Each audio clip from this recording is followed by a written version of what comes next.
Hello friends, welcome to all government jobs Telugu. Central government నుంచి release అయిన మరొక job నోటిఫికేషన్తో మీ ముందుకు వచ్చానండి.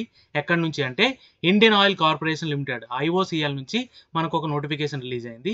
యాక్చువల్గా చెప్పాలి అంటే ఇది IOCL నుంచి రిలీజ్ అయిన రెండో నోటిఫికేషన్ అండి. మొదటి నోటిఫికేషన్ బీటెక్లో కొన్ని బ్రాంచెస్ వాళ్ళకి ఎలిజిబిలిటీ ఉంది.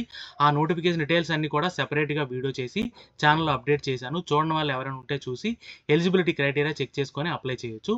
అండ్ ఫర్దర్గా మనం ఈ నోటిఫికేషన్ డీటెయిల్స్లోకి వస్తే దీని నుంచి రిలీజ్ అయిన వేకెన్సీస్ కూడా పర్మనెంట్ గవర్నమెంట్ జాబ్ వేకెన్సీసే. Both Andhra Telangana male and female ఇద్దరికీ కూడా ఎలిజిబిలిటీ ఉందండి. సో డెఫినెట్గా అందరూ కూడా ఈ అవకాశాన్ని యూటిలైజ్ చేసుకోండి. అండ్ ఫర్దర్గా డీటెయిల్స్లోకి వెళ్లే ముందు వీడియో చూసే ప్రతి ఒక్కరూ ఒక లైక్ కొట్టి నాకు కొంచెం సపోర్ట్ చేయండి. అండ్ అలానే మనకి వాట్సాప్ అండ్ టెలిగ్రామ్ ఛానల్స్ కూడా ఉన్నాయి.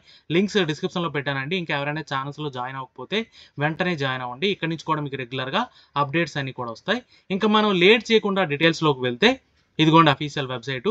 ఈ వెబ్సైట్ లింక్ నేను డిస్క్రిప్షన్లో పెట్టాను. దానిపై క్లిక్ చేస్తే మీరు డైరెక్ట్గా ఈ పేజ్లోకి వచ్చేయచ్చు. అండ్ ఇక్కడికి వచ్చిన తర్వాత చూసుకుంటే మీకు ఇదిగోండి ఇండియన్ ఆయిల్ అని ఉంది కదా, డౌన్లో careers@indian oil అని ఉంది కదా, ఇందులో click here to latest job openings అని ఉంది కదా, దానిపై క్లిక్ చేస్తే మీకు ఇదిగోండి ఈ పేజ్ అనేది ఓపెన్ అవుతుంది అనమాట. అండ్ ఇక్కడికి వచ్చిన తర్వాత చూసుకుంటే లేటెస్ట్ జాబ్ ఓపెనింగ్స్ అని ఉంది కదా, అందులో ఫస్ట్ నోటిఫికేషన్ అండి. దీంట్లో ఇక్కడ చూసుకుంటే మీకు క్లిక్ హియర్ టు అప్లై అని ఉంది. ఈ నోటిఫికేషన్కి మీరు అప్లై చేయాలి అనుకుంటే దీనిపైన క్లిక్ చేస్తే మీకు వేరే పేజ్ నావిగేట్ అవుతుంది. అక్కడికి వెళ్ళి మీరు ఆన్లైన్లో అప్లై చేయొచ్చు. అండ్ మీకు డీటెయిల్ నోటిఫికేషన్ డౌన్లోడ్ చేయాలనుకుంటే click here to read the detail advertisement అని ఉంది కదా, దానిపైన క్లిక్ చేస్తే మీకు ఇదిగోండి డీటెయిల్ నోటిఫికేషన్ అనేది డౌన్లోడ్ అవుతుంది. అండ్ ఇక్కడ చూసుకుంటే క్లియర్గా మెన్షన్ చేశాడు recruitment of junior engineers or officers grade E0 in Indian Oil Corporation Limited అని చెప్పి ఇక్కడ క్లియర్గా మెన్షన్ చేశాడు. త్రూ కంప్యూటర్ బేస్డ్ టెస్ట్ అని ఇచ్చాడు అనమాట. ఇది కంప్యూటర్ బేస్డ్ టెస్ట్ CBT ద్వారా రిక్రూట్మెంట్ అనేది జరుగుతుంది. రిక్రూట్మెంట్ ప్రాసెస్ డీటెయిల్స్ అని కూడా ఫర్దర్గా డీటెయిల్గా చెక్ చేద్దాం. అండ్ అడ్వర్టైజ్మెంట్ నెంబర్ కూడా క్లియర్గా మెన్షన్ చేశాడు. అండ్ నెక్స్ట్ చూసుకుంటే మీకు ఇక్కడ ఈ IOCL యొక్క ప్రొఫైల్ అంతా కూడా క్లియర్గా మెన్షన్ చేశాడండి. మీకు కావాలంటే ఇదంతా కూడా రీడ్ చేయొచ్చు. అండ్ నెక్స్ట్ చూసుకుంటే ఇక్కడ క్లియర్గా మెన్షన్ చేశాడు Indian Oil is looking for dynamic and dedicated diploma engineers of Indian nationality with an excellent academic record to join as junior engineer or officer in the following engineering disciplines అని చెప్పి ఇచ్చాడు అనమాట. డిప్లొమాలో కొన్ని branches వాళ్ళకి eligibility ఉంది. ఏంటి ఆ branches అంటే ఇదిగోండి కెమికల్, మెకానికల్, ఎలక్ట్రికల్, ఇన్స్ట్రుమెంటేషన్. ఇక్కడ ఇచ్చిన ఈ 4 బ్రాంచెస్లో ఏ బ్రాంచ్లో మీకు డిప్లొమా ఉన్నా సరే మీరు ఈ పొజిషన్కి అప్లై చేయొచ్చు. యాక్చువల్గా చెప్పాలంటే మనకి ఈ కెమికల్కి కొన్ని బ్రాంచెస్ ఇచ్చాడు, మెకానికల్కి, ఎలక్ట్రికల్కి, ఇన్స్ట్రుమెంటేషన్కి ఏ బ్రాంచెస్ వాళ్ళు అప్లై చేయొచ్చు అనేది కూడా లిస్ట్ ఇచ్చాడు అనమాట. ఆ డీటెయిల్స్ అన్ని కూడా ఫర్దర్గా చూద్దాం.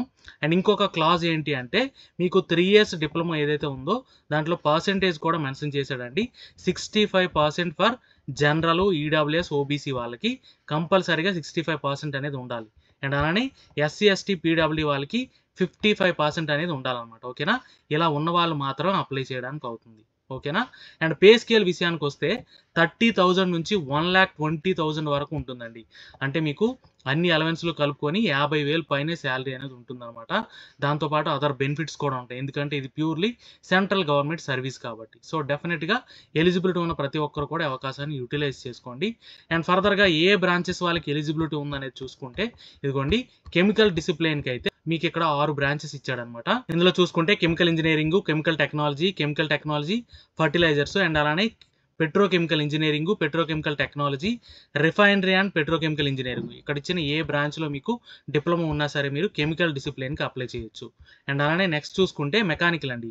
మెకానికల్లో ఓన్లీ మెకానికల్ ఇంజనీరింగ్ చదివిన వాళ్ళకి మాత్రమే ఎలిజిబిలిటీ ఉంది. అండ్ ఎలక్ట్రికల్లో చూసుకుంటే ఇక్కడ ఒక 4 బ్రాంచెస్ ఇచ్చాడు. Electrical and electronics, electrical power systems, and అలానే electrical engineering, industrial control. And instrumentation విషయానికి వస్తే instrumentation and electronics, instrumentation and control, applied electronics and instrumentation. ఇందులో ఏ బ్రాంచ్లో మీకు డిప్లొమా సర్టిఫికేట్ ఉన్నా సరే మీరు ఇన్స్ట్రుమెంటేషన్కి అప్లై చేయొచ్చు. అండ్ నెక్స్ట్ చూసుకుంటే ఇక్కడ క్లియర్గా మీకు మెన్షన్ చేశాడు ఏంటంటే candidate having qualifying diploma from a discipline other than those above are not eligible అని. అండ్ అలానే ఇంకోటి candidate having there diploma in combined integrated disciplines inter disciplinary subjects. అంటే మీకు ఆల్రెడీ చెప్పాను కదా ఇక్కడ ఏవైతే బ్రాంచెస్ ఇచ్చాడో ఈ బ్రాంచెస్ మీ డిప్లొమా సర్టిఫికేట్ మీద ప్రింట్ అయి ఉంటేనే మీరు ఎలిజిబుల్. అదర్ దెన్ దట్ మీకు ఇక్కడ ఇచ్చిన బ్రాంచెస్ లో ఏదైనా కాంబినేషనల్ బ్రాంచ్ సర్టిఫికేట్ ఉన్నా సరే మీరు ఎలిజిబిలిటీ ఉండదు మీకు అని చెప్పి ఇక్కడ క్లియర్ గా మెన్షన్ చేశాడు. ఇంకొకటి ఏంటంటే మీకు డిప్లొమా అనేది October 31, 2025 లోపు ఫినిష్ అయిపోవాలన్నమాట. అంటే ఈ లోపే మీకు సర్టిఫికేట్ మీ చేతుల్లో ఉండాలి, ఉంటేనే మీరు అప్లై చేయడానికి అవుతుందని చెప్పి ఇక్కడ మెన్షన్ చేశాడు. అండ్ ఇంకొక ఇంపార్టెంట్ పాయింట్ ఇక్కడ ఏంటంటే శాండ్విచ్ డిప్లొమా కోర్సెస్ ఉంటాయి కదా, ఇండస్ట్రియల్ ట్రైనింగ్ ఇంక్లూడ్ అయిన కోర్సెస్, మధ్యలో గ్యాప్ ఏమీ లేకుండా ఇండస్ట్రియల్ ట్రైనింగ్ ఉన్న కోర్సెస్ ఏవైతే ఉన్నాయో వాటికి కూడా ఎలిజిబిలిటీ ఉందని చెప్పి ఇక్కడ మెన్షన్ చేశాడు. అండ్ అలానే లేటర్ ఎంట్రీ ద్వారా ఐటీఐ వాళ్ళు కానీ ఇంటర్ వొకేషనల్ వాళ్ళు కానీ జాయిన్ అవుతారు కదా డిప్లొమా సెకండ్ ఇయర్లో, వాళ్ళకి కూడా ఎలిజిబిలిటీ ఉంది. బట్ మీరు ఏదైతే డిప్లొమాలో 4 సెమిస్టర్స్ చదువుతున్నారో ఆ 4 సెమిస్టర్స్ అగ్రిగేట్ మాత్రం అక్కడ అడిగిన మినిమం పర్సెంటేజ్ కంటే ఎక్కువ ఉండాలన్నమాట. ఓకేనా. అండ్ ఇంకొక పాయింట్ ఏంటి అంటే ఎవరైతే BE, BTech, CA, MBA, CME ఎలాంటి హయ్యర్ ఎడ్యుకేషనల్ క్వాలిఫికేషన్స్ ఉందో వాళ్ళు నాట్ ఎలిజిబుల్ అని చెప్పి ఇక్కడ మెన్షన్ చేశాడు.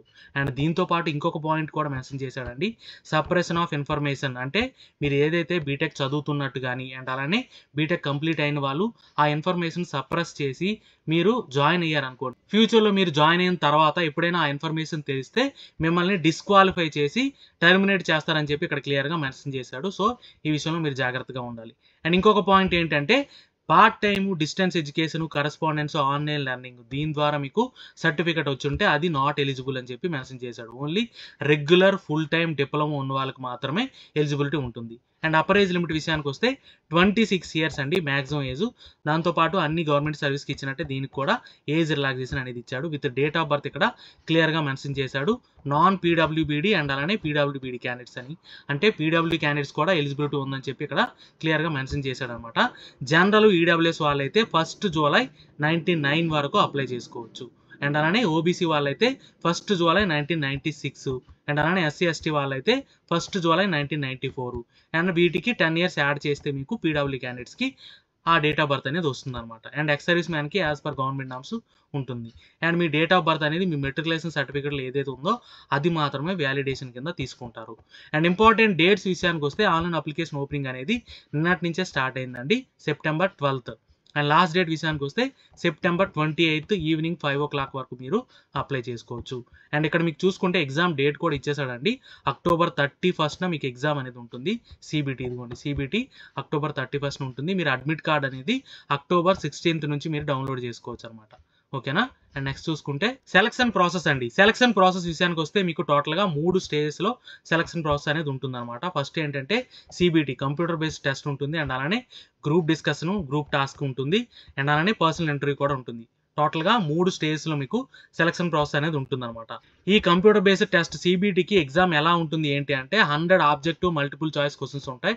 అందులో 50 క్వశ్చన్స్ ఏమో మీకు డొమైన్ నాలెడ్జ్ నుంచి ఉంటాయి, అంటే మీ రెస్పెక్టివ్ సబ్జెక్ట్ పై నుంచి 50 క్వశ్చన్స్, మిగిలిన 50 క్వశ్చన్స్ నాన్ టెక్నికల్ అనమాట. Quantitative aptitude 20 questions, logical reasoning 15 questions, and verbal English వాటిపైన 15 క్వశ్చన్స్. టోటల్గా 100 మార్క్స్ ఇలా డివైడ్ చేశాడు అనమాట.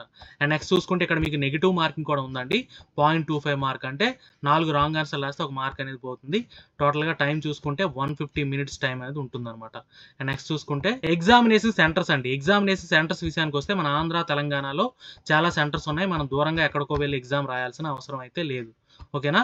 ఇక్కడ చూసుకుంటే హైదరాబాదు, రాజమండ్రి, దాంతోపాటు ఇంకా చూసుకుంటే మీకు విశాఖపట్నం, అండ్ అలానే తిరుపతి, విజయవాడ, గుంటూరు, వరంగల్, ఇలా డిఫరెంట్ సెంటర్స్ ఉన్నాయి. అందులో మీరు 3 సెంటర్స్ని చాయిస్ కింద పెట్టుకోవాలన్నమాట, ప్రియారిటీ కింద. ఓకేనా, ఆన్లైన్లో అప్లై చేసేటప్పుడు. అండ్ నెక్స్ట్ చూసుకుంటే మీకు ఇక్కడ షార్ట్ లిస్టింగ్ ఎలా జరుగుతుందంటే మీరు సిబిటీ ఏదైతే రాస్తారో కంప్యూటర్ బేస్డ్ టెస్ట్ 100 మార్క్స్కి మీరు ఎగ్జామ్ రాస్తారు కదా, దాంట్లో వచ్చిన మార్క్స్ బేస్లో మీకు గ్రూప్ డిస్కషన్కి, గ్రూప్ టాస్క్కి, పర్సనల్ ఇంటర్వ్యూకి కాల్ అనేది వస్తుంది అనమాట. ఇందులో చూసుకుంటే మీకు 2 సెక్షన్స్ ఉన్నాయి కదా, ఒకటి టెక్నికల్, రెండోది నాన్ టెక్నికల్ ఉంది కదా. ఈ 2 సెక్షన్స్లో మీకు పర్సంటేజ్, మినిమం క్వాలిఫైయింగ్ పర్సంటేజ్ కూడా ఇచ్చాడు. ఇక్కడ చూసుకుంటే ఈడబ్ల్యూఎస్, ఓబీసీ, జనరల్ వాళ్ళకి ఇక్కడ చూసుకుంటే 40% ఈచ్ సెక్షన్లో రావాలి. అంటే సెక్షన్ ఏ టెక్నికల్లోను, నాన్ టెక్నికల్లోను 40% రావాలి. ఓవరాల్గా 45% రావాలి. ఎవరెవరికంటే జనరల్, ఈడబ్ల్యూఎస్, ఓబీసీ వాళ్ళకి. అండ్ అలానే క్యాండిడేట్ ఎవరైతే ఎస్సీ ఎస్టీ కేటగిరీ ఉన్నారో వాళ్ళకి 35% ఈచ్ కేటగిరీలో రావాలి, ఓవరాల్గా 40%. అండ్ పీడబ్ల్యూ క్యాండిడేట్స్కి అయితే 25% ఈచ్ కేటగిరీలో రావాలి, ఓవరాల్గా 30% వస్తే మిమ్మల్ని క్వాలిఫై చేసి ఫర్దర్ స్టెప్కి పంపిస్తారనమాట. అండ్ నెక్స్ట్ చూసుకుంటే వెయిటేజ్ అండి. మెరిట్ లిస్ట్ ఏ వెయిటేజ్‌లో తీస్తాడు అంటే ఇక్కడ క్లియర్‌గా మెన్షన్ చేశాడు. సీబీటీకి 85% వెయిటేజ్ ఉంటుంది. అంటే మీరు ఎంత బాగా సీబీటీ రాస్తే ఎగ్జామ్ అనేది అన్ని ఎక్కువ ఛాన్సెస్ అనేవి మీరు సెలెక్ట్ అవ్వడానికి ఉంటుందన్నమాట. ఓకేనా? అండ్ అలానే గ్రూప్ డిస్కషన్, గ్రూప్ టాస్క్‌కి 5%, పర్సనల్ ఇంటర్వ్యూకి 10% అనమాట. టోటల్‌గా 100% ఇలా డివైడ్ చేశాడు.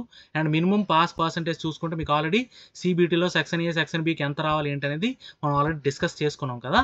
అండ్ అలానే గ్రూప్ డిస్కషన్‌లో కూడా మీకు 40% అనేది రావాలన్నమాట. వస్తేనే మిమ్మల్ని క్వాలిఫై చేస్తారు. అండ్ అలానే పర్సనల్ ఇంటర్వ్యూలో కూడా 40% అనేది రావాలి. ఇక్కడ ఓవరాల్‌గా మీ కాంపోజిట్ స్కోర్ కూడా ఇక్కడ క్లియర్‌గా మెన్షన్ చేశాడు.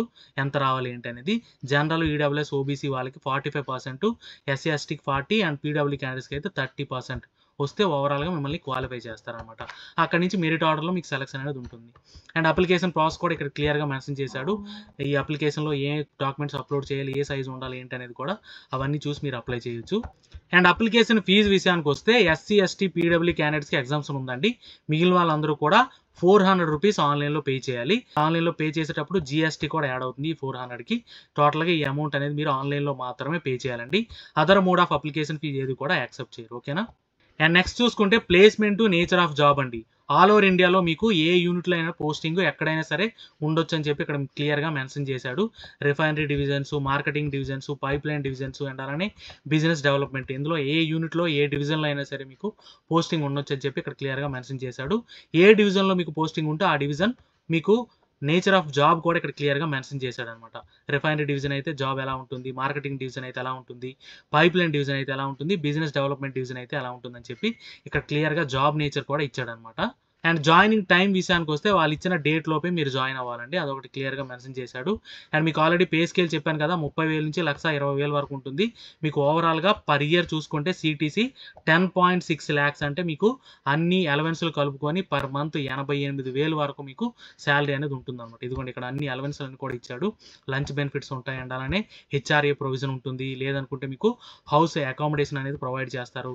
మెడికల్ ఫెసిలిటీస్ మీకు, మీ డిపెండెంట్స్‌కి గ్రాట్యుటీ ఉంటుంది. అండ్ అలానే పీఎఫ్ ఫెసిలిటీ ఉంటుంది. దాంతోపాటు leave travel concession, leave fair assistance ఇలా చాలా బెనిఫిట్స్‌తో కూడిన ఒక బెస్ట్ జాబ్ ఆపర్చునిటీ.